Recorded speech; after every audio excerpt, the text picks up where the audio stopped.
Hey guys, Zomfox here, and today we're going to be ranking all 8 AAF franchises from worst to best. Now, this is a historic day on the channel. This is the first dedicated AAF video I have done here, but it's going to be a good one because we're going to be looking at all 8 Alliance of American Football League teams and ranking their franchise from worst to best. Now, this is going to be very similar to how I ranked the OG USFL franchises with the top 5 best and worst. We're going to be looking at how good the team was, their best player that went to the NFL, as well as maybe mentioning a couple other guys, and their attendance. All three of these are going to be judged kind of together. The AAF did not play a full season. There is no postseason to determine. So viewing their overall success as a team, win-loss record-wise, is a bit tougher to make the most important thing if the team never played a playoff game. So all three of those things are going to be pretty much viewed equally. Now, of course, we're only looking at the single best player because of the fact that many of these teams only really had like one or two guys that would go on to become a legit NFL player. So we're going to be looking at that mainly, though again, I will mention other players. And of course, before I get started, I got to give a quick shout out to Car83_. He was the guy who kind of suggested this video. He was doing it more so in an overall modern spring football franchise in the top 5, but due to how this and the 2020 XFL never played a full season, I find it's pretty hard to do that with, comparing it to UFL/USFL teams and all that. So we're just going to be doing the 8 franchises from the AAF, from worst to best. Now, I will say 8 and 7 was one of the 2 areas that was really tough for me to decide, but the worst team, I'm going to give it to the Salt Lake Stallions. I mean, no offense when I say this, but I don't know what John Lewis Sports was on when he suggested that this is one of the 6 alt football league teams that the UFL should bring back, because no, they're not. The Salt Lake Stallions as a team, again, it's very close with them in 7th place. But I'm putting them here because of the fact that their attendance was just horrific. They had the worst attendance by far. And the thing is, basically every team in the AAF had about the same attendance from the beginning of the season to the end of the season, which is something that the UFL desperately needs. But the Salt Lake Stallions got worse basically every time. Now, I say basically because they did improve by like 300, but they had a 10-4 game to start, 10,400. Then it dropped to 9,300, then 8,100, and then 8,400. They are the only team to have multiple games of less than 9,000 people in attendance, and they came 67 people away on their average from being, or 68, from being under 9K attendance per game. That's by far the worst. That is almost 1,000 worse than the Hotshots, who were the second to worst team. And to make it even worse, it's not like the Stallions were even that good. Now, yes, they did finish with only a negative 8-point differential, so it's not like they were getting blown out in the games they were losing. It's not like they were getting crushed like a team like the Legends. But they still were a 3-5 team that was probably going to miss the playoffs, and their most famous player was really Mike Purcell. Now, he was one of those guys who kind of had a career revival. This is not somebody who came from the AAF in a sense that this was somebody who revived his career in the AAF. This was somebody who was in the Niners for a few years, was your, normal, got a few tackles here and there, but then became a practice squad guy for a couple of years, but then after his time with the Stallions, he rebounded to the Broncos, and for a few years, he was a legit, rotational mainstay of the team, having his best season tackle-wise with 48 tackles and 45 tackles, respectively, in 2019 and 2022, while having a few other seasons of decent tackling numbers. He had a few TFLs, and he did have a couple of sacks. So he did end up getting a really solid career, but that's pretty much the only Stallion that ended up doing a lot. It's just that, again, I know some people would argue this team should be at number 7 and not number 8, but I will say again, no, this team should not be brought back. Like, the argument that, John Lewis Sports had was mainly about how, their attendance was only bad because of the time the league played and all that. But now when you consider that Salt Lake is getting a hockey team, with the Utah Hockey Club and all that, as well as just how bad the attendance was, yeah, this team is better off being forgotten in favor of the Birmingham Stallions. This team comes in at number 8. Now, number 7 is going to be the Memphis Express. Now, like I said, I am viewing the most famous player in the NFL after their time with the AF directly. So this is no Johnny Football. Yes, their most famous player was Johnny Football, who was only there for a couple of weeks, but he was still their most famous player by a mile. Now, their most successful player was Ryan Winslow, punter. He ended up parlaying his time in the AF to actually becoming a starting punter for a couple of years. Now, it was just a couple of years, but he still was able to do it. Now, I am putting them above the Salt Lake Stallions mainly because their attendance was just so much better despite them being a bad team. It's one thing to have your attendance, be bad when your team sucks, but to be a terrible team or a bad team, which the Express were, a negative 42-point differential in 8 games played, yet still hold firm at a near 13K average is very commendable because it makes you ask that question of, hey, if the Express were actually good, they might have hit, like 14, 15K attendance instead of them being, this bad team. I mean, their attendance went up throughout the season for the most part.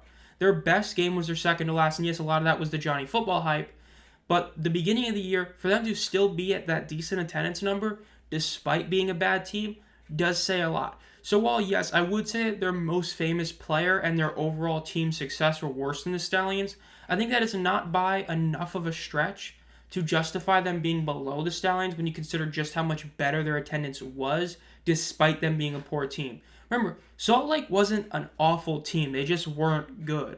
Whereas Memphis was a bad team, yet Memphis still had a really solid attendance number that was better than 4 teams or 3 teams in the league.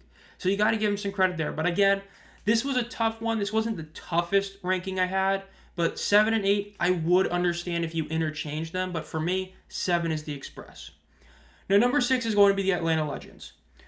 Look, let's get it right out of the way. The only reason this team is not dead last, 8th place, is Younghoe Koo.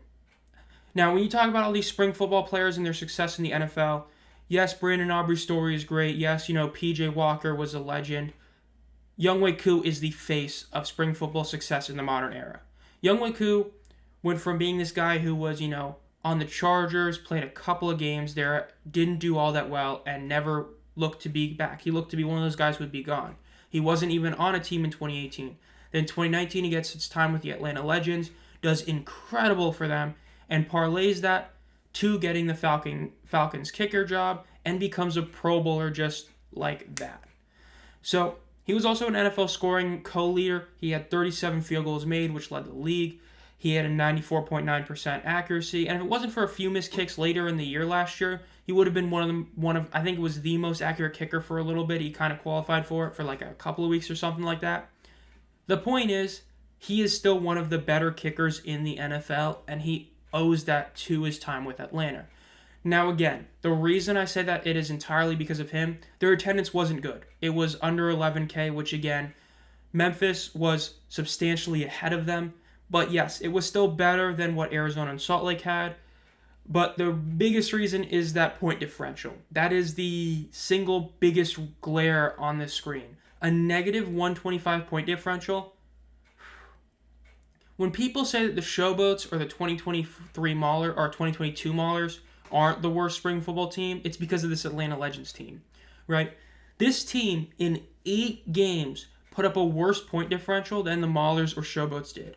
Again, the Showboats and Maulers played a 10-game season, and they both finished with 2 or less wins, just like Atlanta. Atlanta's 2 wins were by 6 points, and their losses were almost all blowouts. This team was not good at all. It was just Younghoe Koo. The only reason they are not 8th place is Younghoe Koo, because he is so much better than the previous 2 players we've mentioned. That's the entire reason why this team ends up getting the 6th spot instead of the 8th spot. So, congrats, Younghoe Koo carried this team, because if it wasn't for him, this team would be 8th as the worst franchise in the AAF. Now, number 5 is where we get to one of the harder ones. A little bit, like I was debating on putting a bit higher, but in the end, no, the Iron come in at 5. Yes, the original modern Birmingham spring football team. Their attendance was honestly pretty solid. There was one bad game in week 4 that kind of dragged down their number a lot, as they had that 6,500 game in week 4, then they had a 13,000 game in week 5. If it wasn't for those games, this team would have been very close to 17K, which is a very commendable number. And their team as a whole was actually pretty good. The plus 32 point differential, their 5-2 record, they were a really solid team, all things considered. Now, their most famous player was really J.C. Hassenauer, I hope I said that name right, center, who played a few years with the Pittsburgh Steelers as a sometime starting center. Issues with injuries that he had to deal with kind of hampered his time being a legit starter and all that.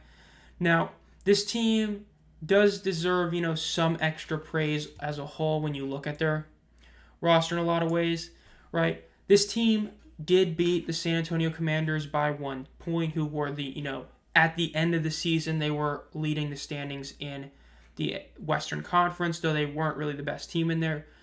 And they did have a star running back in Trent Richardson. But as we talked about, this is about what the best player from the NFL, not the best player that they had on their team, which was really Richardson. The point is, this team was really solid, but they're not top 4. Their attendance isn't good enough to boost them out of having such a not great, massive NFL player in a sense. And again, their team was good, but it wasn't like a top 2 team in the league. They were clearly 2 teams that were better than Birmingham. And I know you could argue 3 because a 1-point victory is still only a 1-point victory, meaning that San Antonio could have beaten them any other day. So in that regards, I mean, yeah, they come in at number 5.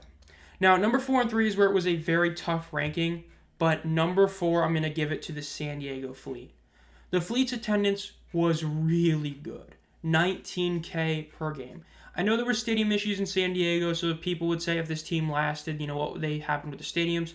We're not judging it by that. We're judging it as the franchise itself. They had a 19K average per game that was the 3rd best in the entire league, and their team really wasn't that bad. Now again, 3-5 isn't good. Making the playoffs would have been tough. They did have a 3-game losing streak after starting the season 3-2. But they did go 1-1 against the Commanders, who again were leading the conference. They did only have a negative 3-point differential. Now, they did get obliterated by the Hotshots when they did play them in the one time because they didn't get the rematch. They got beat like 32-15, if I remember correctly. So, not like they were the best team, but they weren't terrible.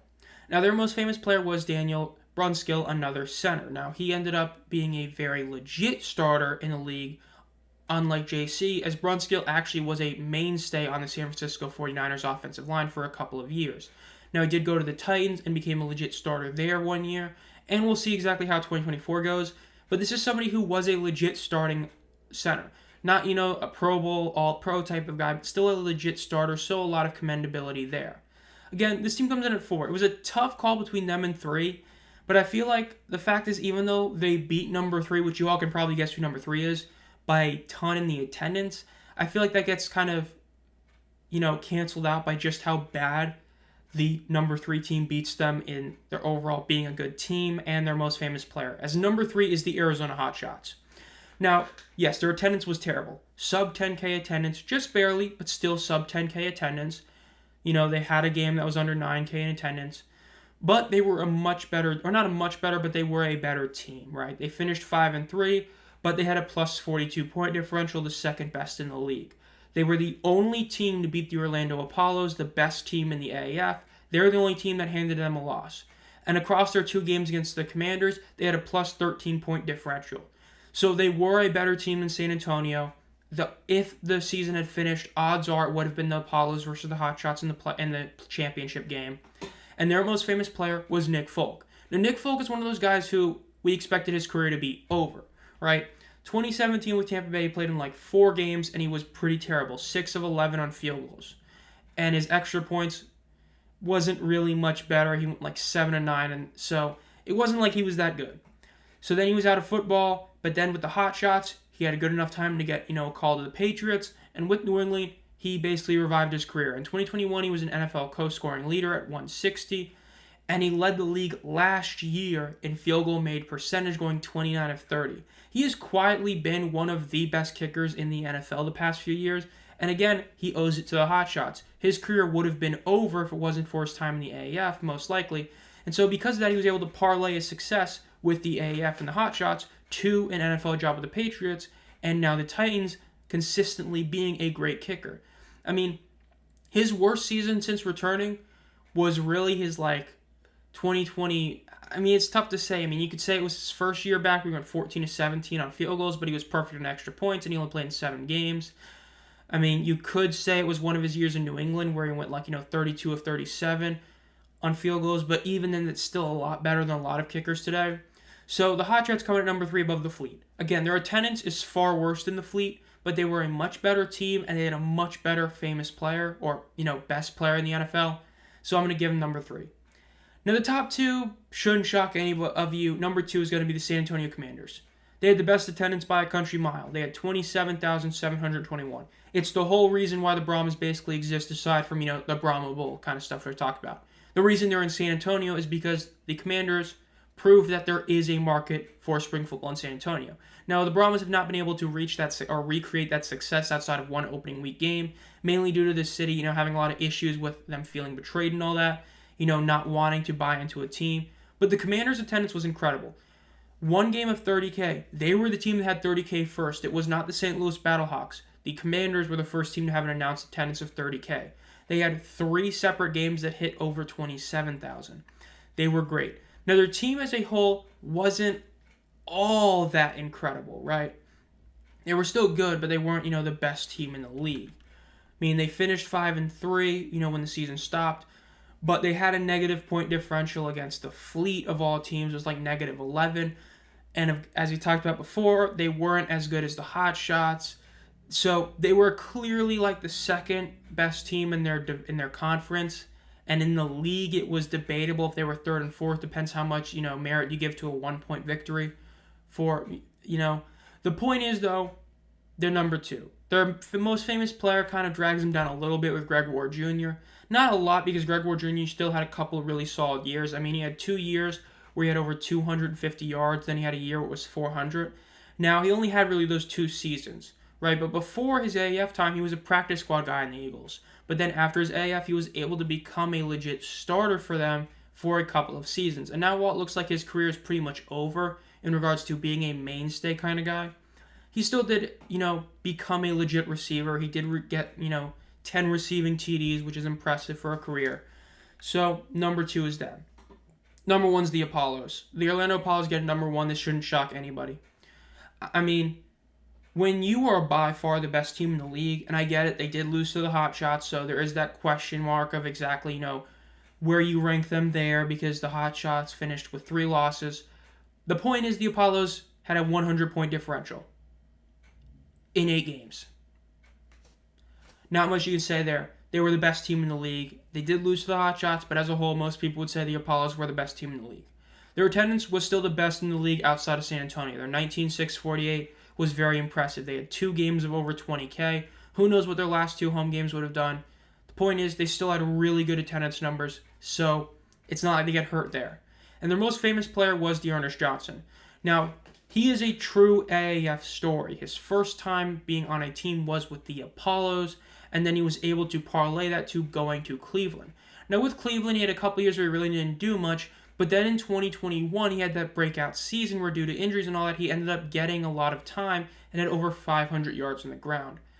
Now, it's not like he did much outside of that, right? I mean, since then, he's had just over 140 total yards, but he still did have 1 breakout season, and is still one of those guys who, it's very similar to Greg Ward to a lesser extent, because Greg Ward had 2 years of being one of those guys.